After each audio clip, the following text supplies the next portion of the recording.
Dieu dans les cieux. Quand il se lève, tout se relève. À son approche, le diable tremble. Il est fidèle, le Dieu des miracles. Il y a un Dieu dans les cieux. Essuie tes larmes, t'es pas en retard. Avec mon Dieu, il n'est jamais tard. Si tu doutes, demande à Lazare. Il y a un Dieu dans les cieux. Il y a un Dieu dans les cieux qui soutient les opprimés. Il est le père des orphelins, les défenseurs de ceux qui pleurent. Il y a un Dieu dans les cieux. Shalom, peuple de Dieu, c'est bien moi, votre bien-aimé, Taylor Mayekodi. Nous bénissons l'Éternel pour la grâce qu'il nous a accordée de parler encore de sa part cet avant-midi. Et c'est pourquoi je vous invite de fermer vos yeux pour recommander ces instants aux mains de l'Éternel. Nous allons prier. Nous te bénissons, le roi des rois. Nous te bénissons, le tout-puissant. Nous te bénissons, l'incomparable, le Dieu qui nous a donné encore la force de parler de ta part. Adonai, nous te recommandons ces moments. Nous voulons que tu sois avec nous du début jusqu'à la fin. Nous voulons que ta puissance, nous voulons que ta gloire soit manifestée pendant ces moments au nom puissant de Jésus. Toi, le Dieu qui capacite-moi, au moins de ton onction, de ta puissance. Rends-moi capable de parler de ta part pour que ton peuple soit édifié au nom puissant de Jésus. Averti des pouvoirs et de l'autorité que tu m'as donné, j'aurai impuissant, j'aurai nul et sans effet, toute puissance satanique qui peut se lever pour nous combattre au nom de Jésus-Christ. Amen. Oui, bien-aimés dans le Seigneur, nous sommes là pour parler de la part du Seigneur. Et c'est pourquoi je vous demande, toi qui es en train de nous suivre à ce moment, de partager cette vidéo et pour que d'autres personnes soient aussi bénies de la même manière que toi, tu seras béni. Et je vous demande aussi de s'abonner massivement sur cette chaîne Congo Réalité TV pour que vous soyez notifiés à tout moment que nous sommes en ligne et pour que vous recevrez aussi les prédications dans votre boîte email. Abonnez-vous et partagez cette vidéo pour une large diffusion. Aujourd'hui, nous allons exploiter un thème qui est très important. C'est pourquoi je vous demande de me suivre avec beaucoup d'attention pour comprendre réellement ce que l'Éternel veut nous parler cet avant-midi. Et je vous invite de lire avec moi ces quelques passages bibliques. Et le premier passage, c'est Galates chapitre 5, le verset 16. C'est ça, notre premier passage biblique. Et le deuxième, c'est Éphésiens chapitre 5, le verset 18. Et le troisième passage, c'est Genèse chapitre 22. Je commence avec le premier passage, Galates chapitre 5, le verset 16. Qu'est-ce que la parole de Dieu nous dit dans ces passages? Genèse chapitre 5, le verset 16. La parole de Dieu nous dit ceci. Je dis donc, marchez selon l'esprit et vous n'accomplirez pas le désir de la chair.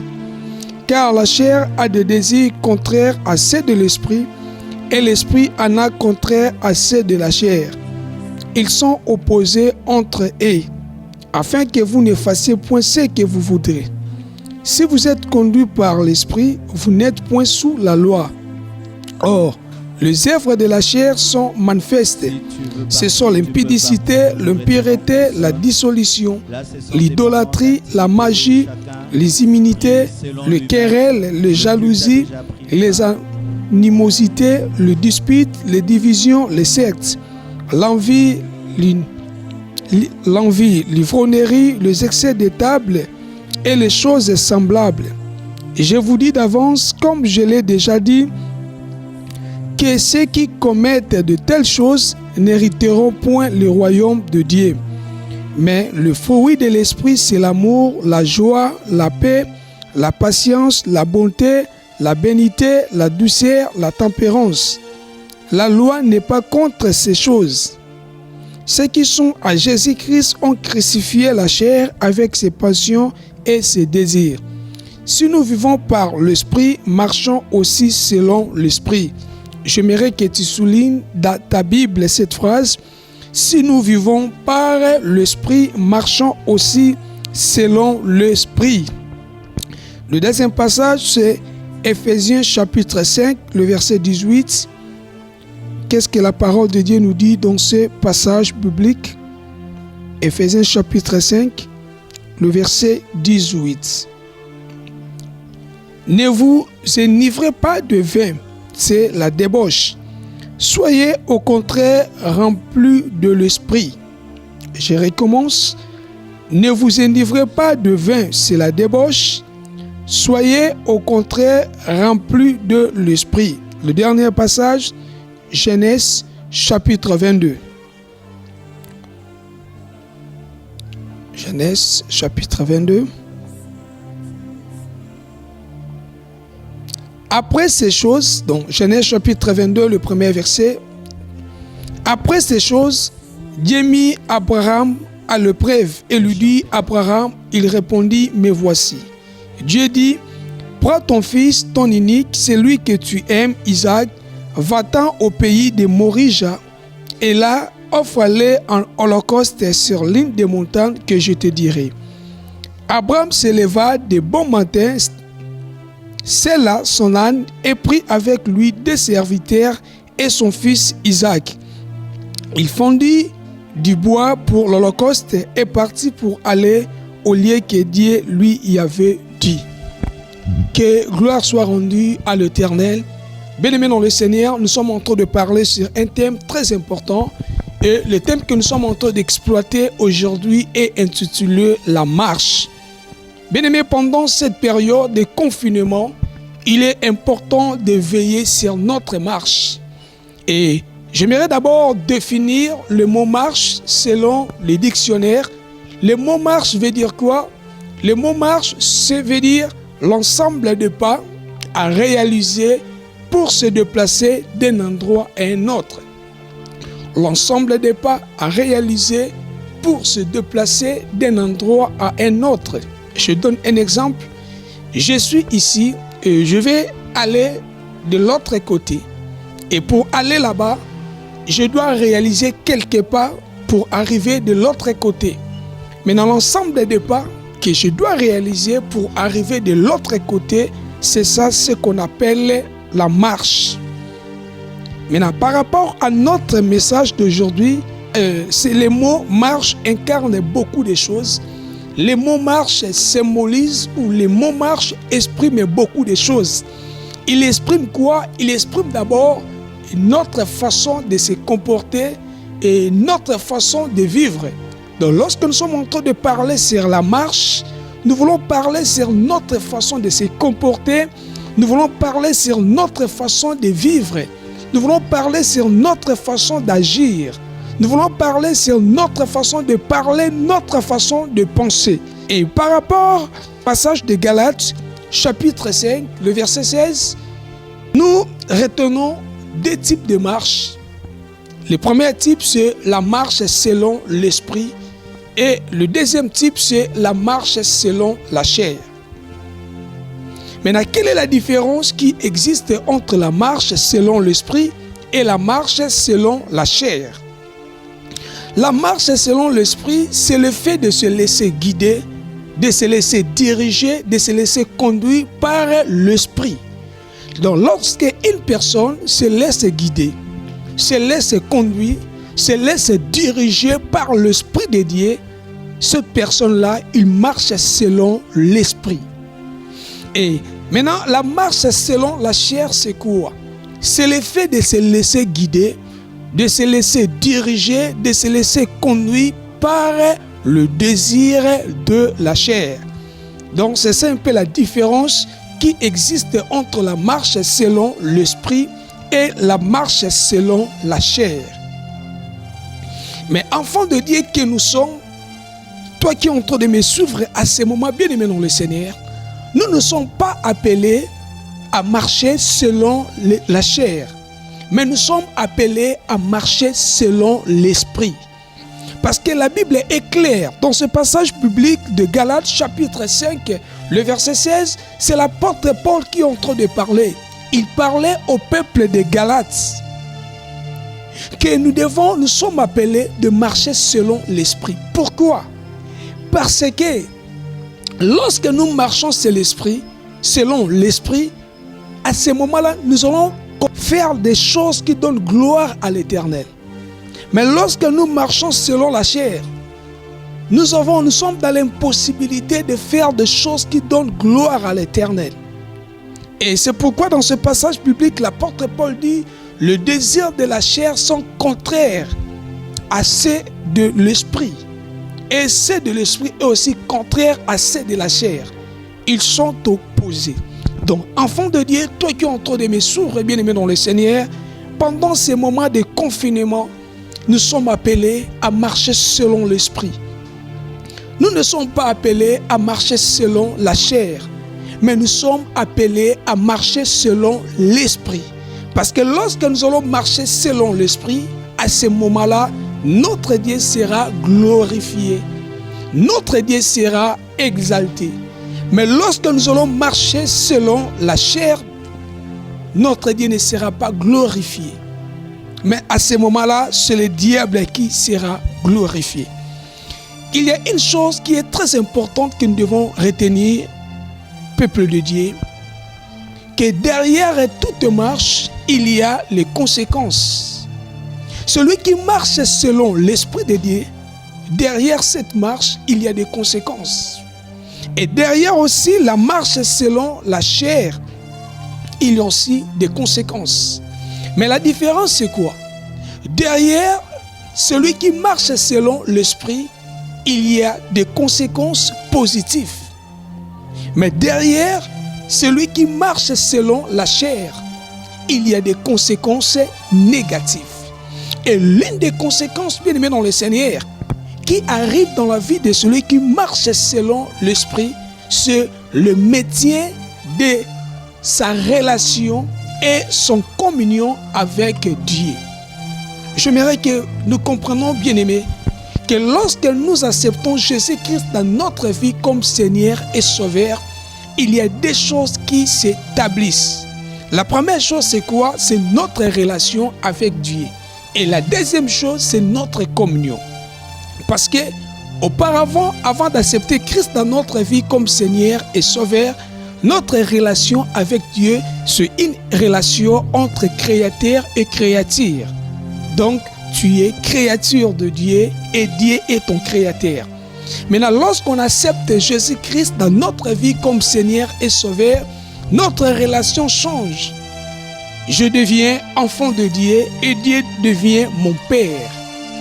Donc, il y a une nouvelle relation qui s'établit, la relation entre Père et Fils. Et il y a aussi ce qu'on appelle les communions. Je suis en union avec mon Dieu. Maintenant, ce qui fera que cette relation-là et les communions restent maintenues, c'est quoi? C'est la marche, bien aimé dans le Seigneur. Donc, lorsqu'on marche selon l'Esprit, la relation et les communions avec Dieu est maintenue.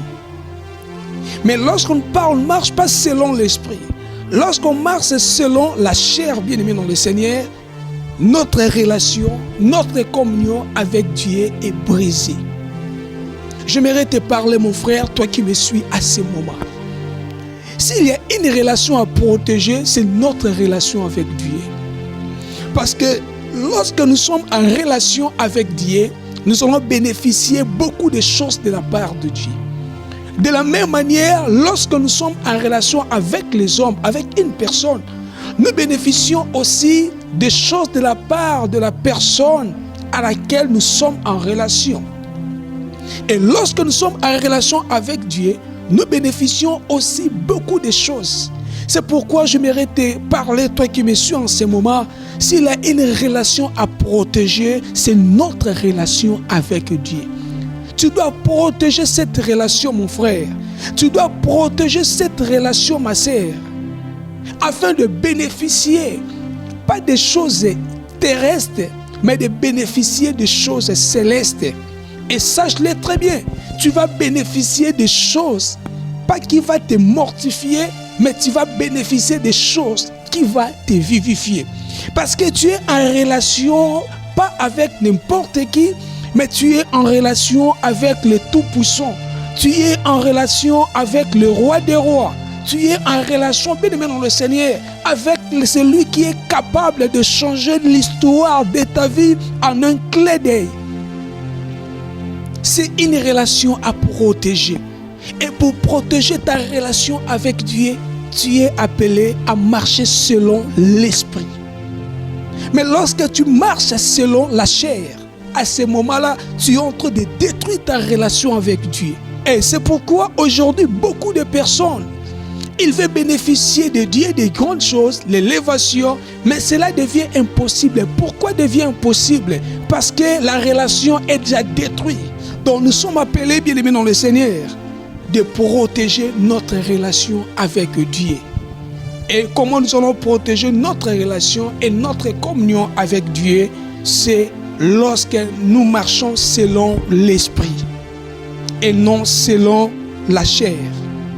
Maintenant, marcher selon l'esprit veut dire quoi? Ou marcher selon l'esprit consiste à quoi, bien-aimé? Marcher selon l'esprit consiste à plusieurs choses. D'abord, il consiste à quoi? J'aimerais que vous reteniez. Marcher selon l'esprit consiste à vivre dans la sanctification. Deuxièmement, il consiste à vivre dans la pureté. Troisièmement, consiste à vivre dans la vérité. Quatrièmement, consiste à vivre dans l'obéissance. Cinquièmement, consiste à vivre dans la crainte de l'Éternel. Et sixièmement, il consiste à vivre dans la justice, à vivre dans la droiture, à vivre dans l'intégrité. Par là, qu'est-ce que je vais nous dire?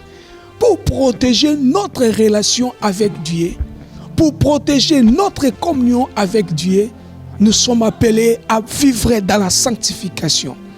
Oui, bien aimé dans le Seigneur, pendant cette période de confinement, et nous savons très bien que beaucoup de personnes n'écoutent plus la parole de Dieu.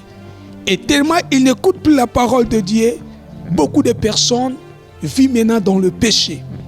Ils font maintenant les choses qui ne donnent pas gloire à l'Éternel. Beaucoup de personnes, ils rentrent maintenant dans le monde.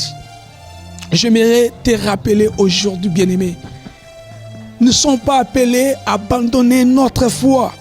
Nous ne sommes pas appelés à rentrer dans le péché pendant cette période de confinement.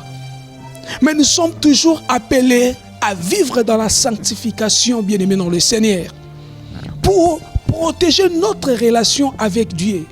Parce que lorsque je vis dans l'impureté, lorsque je vis dans le péché, ma relation avec Dieu est détruite. Et la communion est brisée. Nous sommes appelés à vivre toujours dans la pureté, mon frère. À vivre toujours dans la vérité. À vivre toujours dans l'obéissance. C'est ça, mon frère, c'est ça, ma sœur. Et c'est quelque chose qui est vraiment très important. Notre marche. Oui, aujourd'hui, tu veux que l'Éternel te protège pour que tu ne sois pas atteint du Covid-19.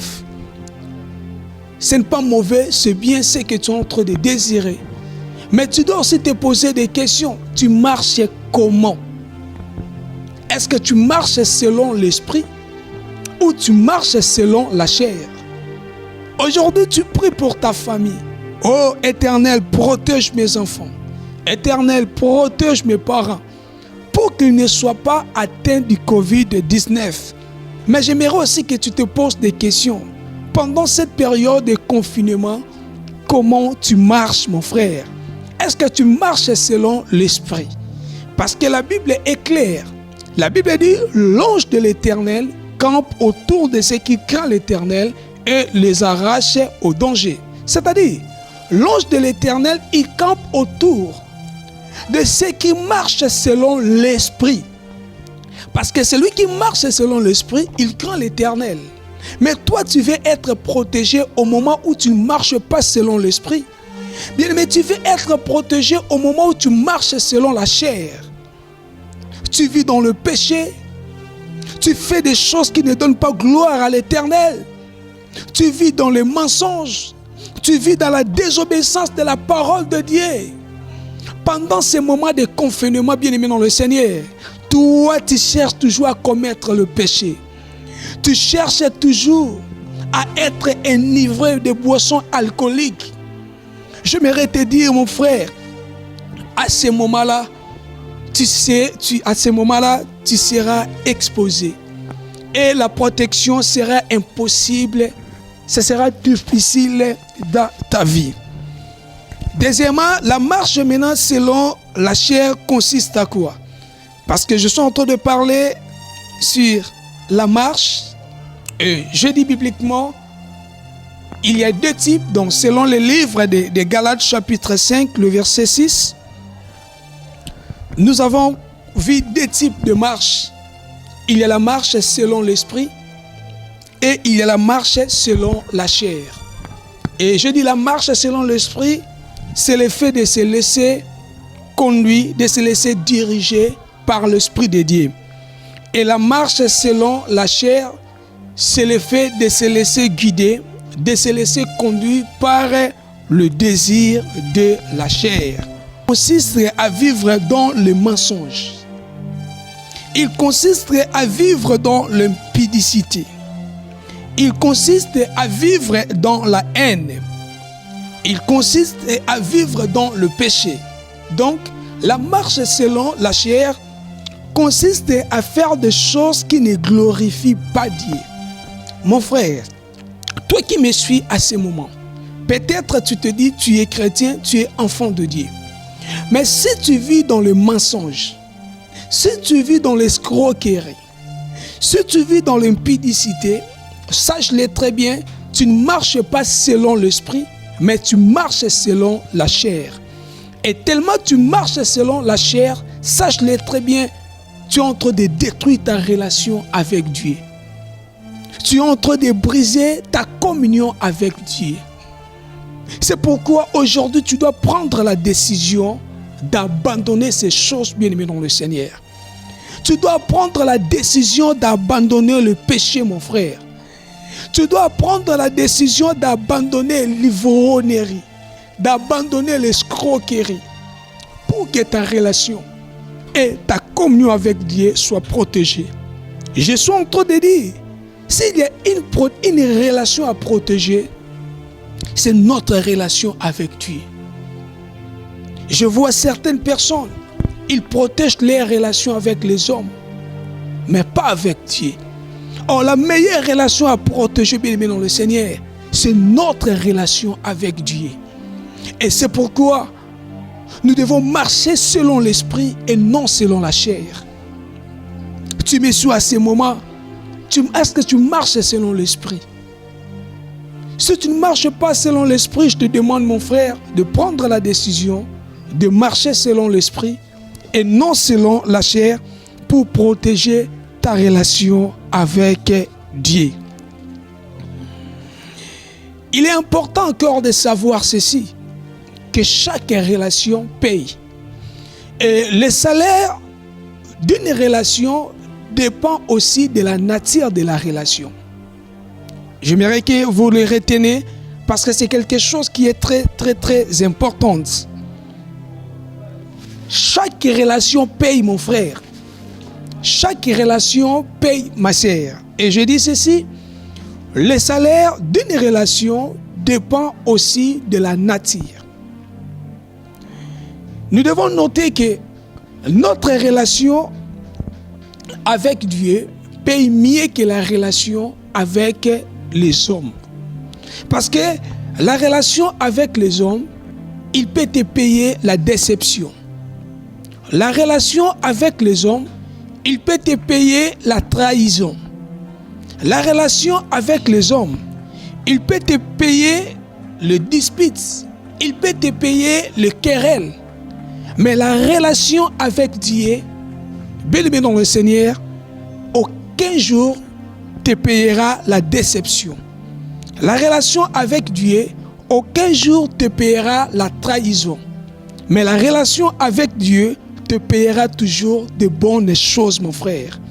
Et pour protéger cette relation, nous sommes appelés à marcher selon l'esprit. Pour protéger cette relation, nous sommes appelés à vivre dans la sanctification. Nous sommes appelés à vivre dans la droiture. Nous sommes appelés à faire des choses qui donnent gloire à l'Éternel. Voici quelques salaires d'une relation avec Dieu. La relation avec Dieu, bien-aimé dans le Seigneur, te payera l'élévation. La relation avec Dieu te payera le miracle. La relation avec Dieu te payera la réussite. La relation avec Dieu te payera la bonne santé.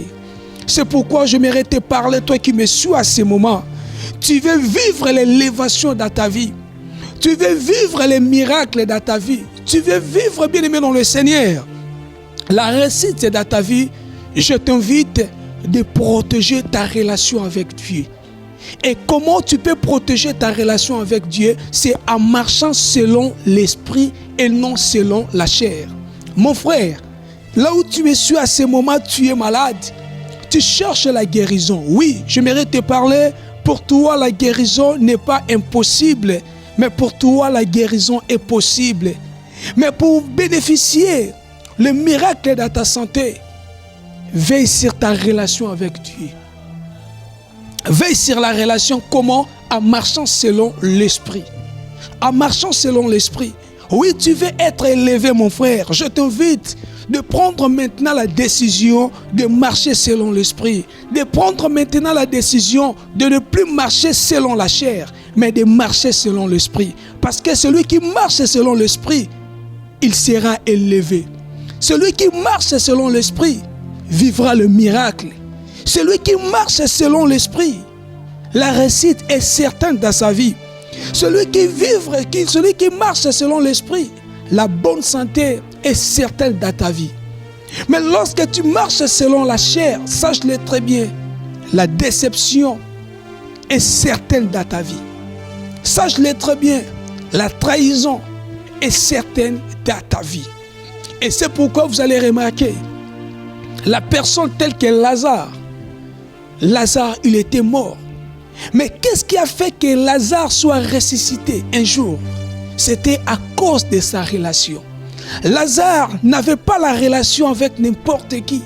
Mais Lazare avait une bonne relation avec Jésus-Christ. Lazare avait une bonne relation avec Jésus-Christ, notre Seigneur et notre Sauveur. À cause de sa relation avec Jésus, un jour, Jésus là était venu le visiter. Même bien sûr, il était déjà dans le tombeau. Et la Bible dit, Lazare était ressuscité. J'aimerais te parler, toi qui me suis à ce moment. À cause de ta relation, l'Éternel va te visiter même dans la souffrance. L'Éternel va te visiter même lorsque tu es malade. L'Éternel va te visiter même lorsque rien ne va dans ta vie. C'est pourquoi j'aimerais encore t'encourager. N'abandonne pas ta foi, ne désespère pas. Parce que là où tu es en train de dire, oui, moi je marche selon l'esprit, mais rien ne va dans ma vie. Moi je marche selon l'esprit, mais je suis malade. Moi je marche selon l'esprit, rien ne va dans ma santé, rien ne va dans ma famille. J'aimerais te parler, mon frère, ne désespère pas, ne désespère pas. Tellement tu marches selon l'esprit, ton Dieu est là. Ton Dieu n'était pas abandonné, mais il viendra à ton secours. Car il est écrit, notre Dieu c'est un secours qui ne manque jamais dans la détresse. L'Éternel va s'élever pour te secourir. De la même manière, il s'est élevé pour ressusciter Lazare.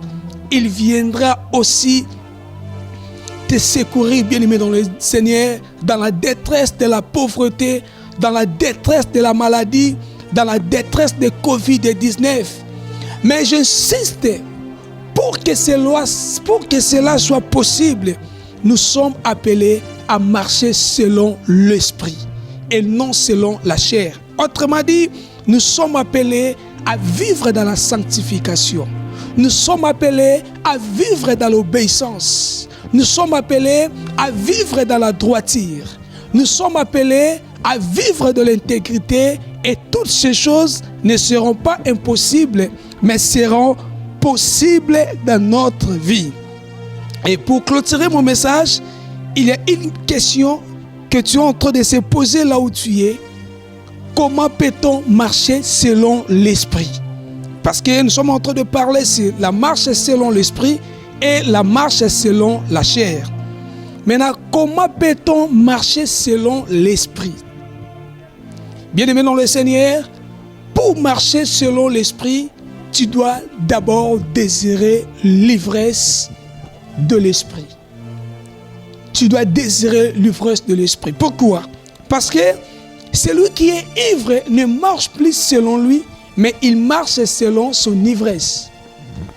Je dis, pour marcher selon l'esprit, on doit désirer l'ivresse de l'esprit. Pourquoi? Parce que celui qui est ivre ne marche plus selon lui, mais il marche selon son ivresse.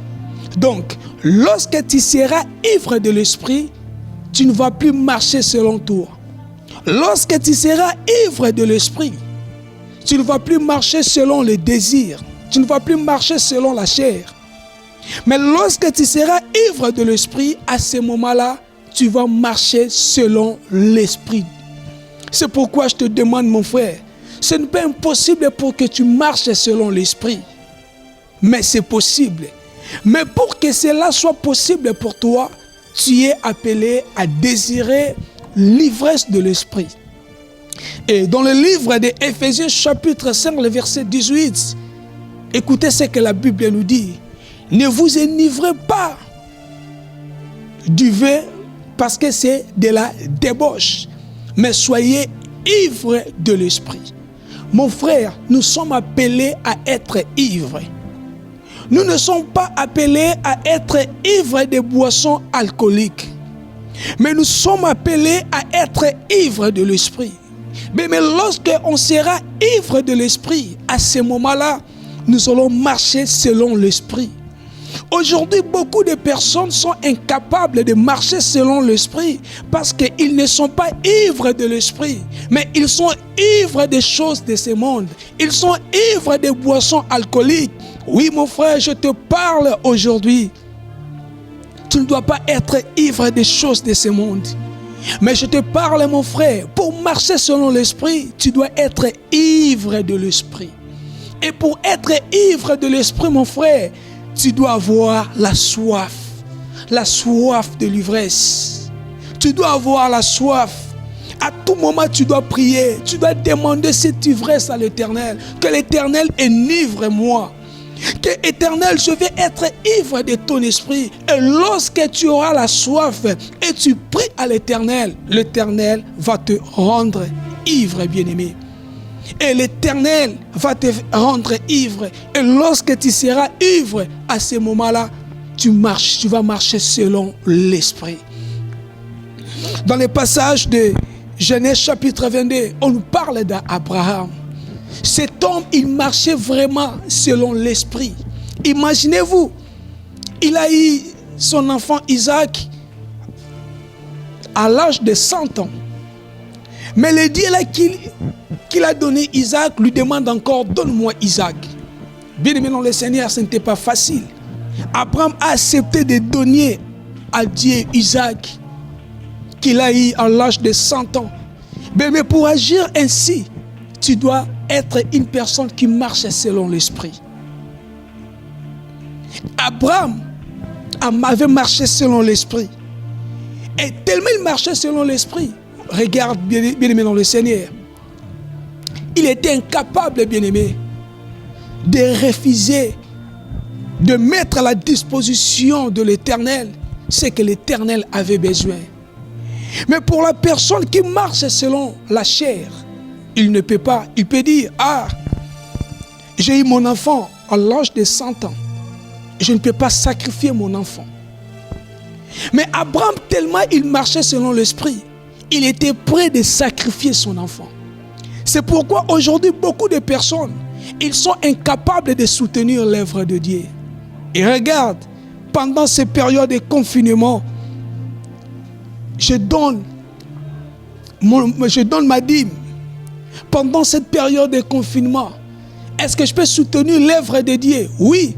Tu es en train de te poser beaucoup de questions parce que tu ne marches pas selon l'esprit.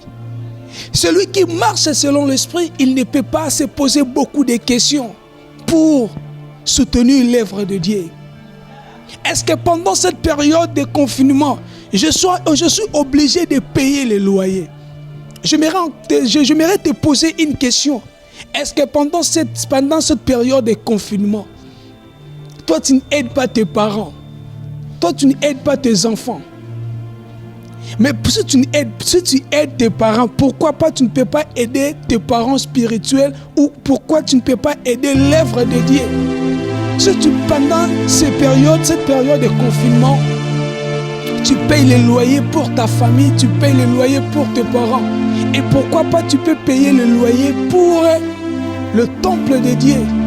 Juste pour vous dire, bien-aimés dans le Seigneur, nous sommes appelés à marcher selon l'Esprit.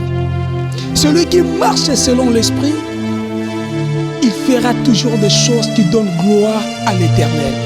Et pour marcher selon l'Esprit, nous sommes appelés à être ivres, à être enivrés de l'Esprit. Et à ce moment-là, nous allons marcher selon l'Esprit. Pour clôturer mon message, j'aimerais vous parler de deux vérités très importantes. La première vérité concernant la marche, il est important de retenir ceci. La marche détermine là où on passera notre éternité. Oui, mon frère, ta marche détermine là où tu passeras ton éternité. Il y a des endroits dans lesquels nous allons passer l'éternité. Premier endroit, c'est le paradis, et deuxième endroit, c'est l'enfer. Pour aller au paradis, tout dépend de ta marche d'aujourd'hui. Et pour aller à l'enfer, dépend aussi de ta marche d'aujourd'hui. Bien-aimé dans le Seigneur, tu dois te poser des questions. Où tu passeras ton éternité? Mais sache-le très bien, tout dépend de ta marche d'aujourd'hui. Celui qui marche selon l'Esprit, il passera son éternité au paradis. Mais celui qui marche selon la chair, il passera son éternité à l'enfer. C'est à toi, bien-aimé dans le Seigneur, de faire le choix aujourd'hui, ou de marcher selon l'Esprit pour passer l'éternité au paradis, si tu veux partir, ou de marcher selon la chair pour passer l'éternité à l'enfer. Moi, je t'invite de marcher selon l'Esprit. Mon frère, tu dois savoir, ton avenir dépend de ta façon de marcher aujourd'hui. Aujourd'hui, tu marches comment pour être qui demain? Ce que tu seras demain dépend de ta façon de marcher aujourd'hui.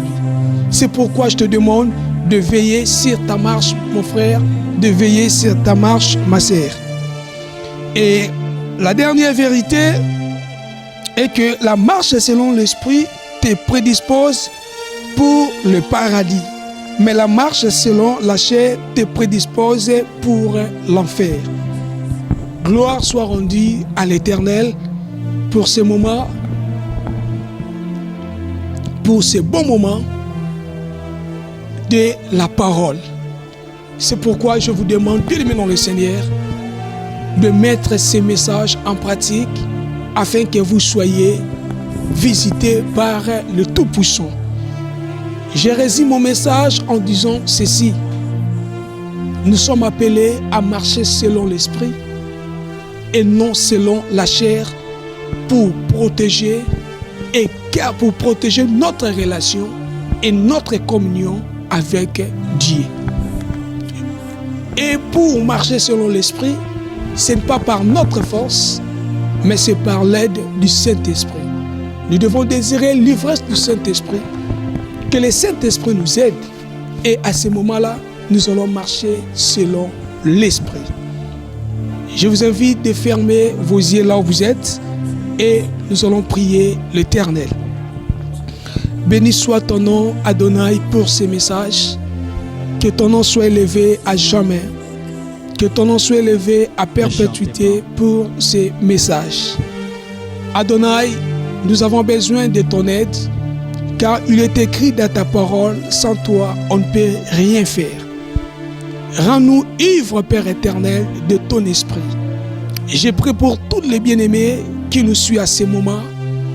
Adonai, enivre-les au nom de Jésus. Enivre-les au nom de Jésus. Que ton esprit soit notre conducteur. Sur cette terre, nous ne voulons pas marcher selon la chair, mais nous voulons marcher selon l'esprit. Sois notre conducteur. Aide-nous, Adonai, de marcher selon l'esprit au nom puissant de Jésus-Christ. Averti des pouvoirs et de l'autorité que tu m'as donnée, je réimpoussant tout esprit qui ne confesse pas ton nom, je le neutralise au nom de Jésus. Je prie également, Adonai, pour toutes les personnes qui sont malades, qui sont atteintes du Covid-19. Il est écrit, c'est toi le guérisseur. Agis-toi maintenant dans leur vie comme le guérisseur, afin que la guérison s'installe au nom puissant de Jésus-Christ. Donne encore à tes enfants la force de prier. Pendant cette période de confinement, pendant cette période de crise, donne à tes enfants la force de prier, la force de méditer au nom puissant de Jésus-Christ. Amen. Que Dieu vous bénisse abondamment. Nous vous demandons de partager massivement cette vidéo pour que d'autres personnes soient aussi bénies de la même manière que vous êtes bénis. Et n'oubliez pas de s'abonner aussi sur notre chaîne. Que l'Éternel vous bénisse. À la prochaine. Merci. Il y a un Dieu dans les cieux. Quand il se lève, tout se relève.